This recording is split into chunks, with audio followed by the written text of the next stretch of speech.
Good morning, good morning, good morning, good morning, good morning. Today's wisdom will be coming from out of First John chapter 3, verses 16 through 18. That's First John chapter 3, verses 16 through 18. It says, "Hereby perceive we the love of God, because he laid down his life for us, and we ought to lay down our lives for our brethren.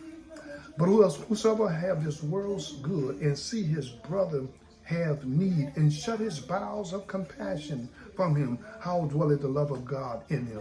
My little children, let us not love in words, neither in tongue, but deeds and in truth." Today I want to talk about show your love, show your love. Of course, John is writing, and when he writes this particular letter, this epistle, he's not writing to the non-believers. He's not writing to the world, but he's writing to the church of the living God, the Christian, the believers, the born-again believers. He's telling us, first of all, that we need to perceive the word of God. He said, "Hereby perceive the love of God, because he laid down his life for us." Listen, during this time of Christmas, people need to know that Christmas is not what was under the tree, but who died on the tree. Christ, through his sacrificial life, he paid an ultimate price for us. And he says, we as believers, we need to do the same thing. He says we need to be able to lay down our life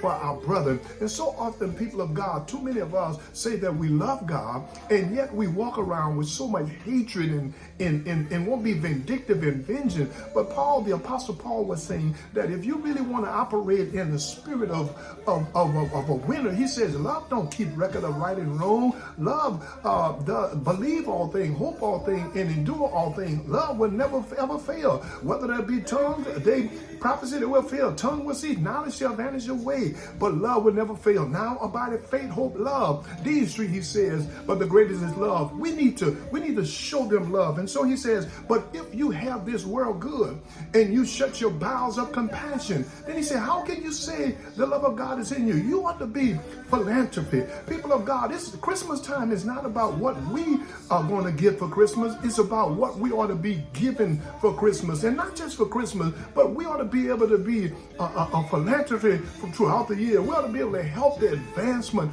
of people who can't help themselves. We ought to be able to give, and we ought to support and do good.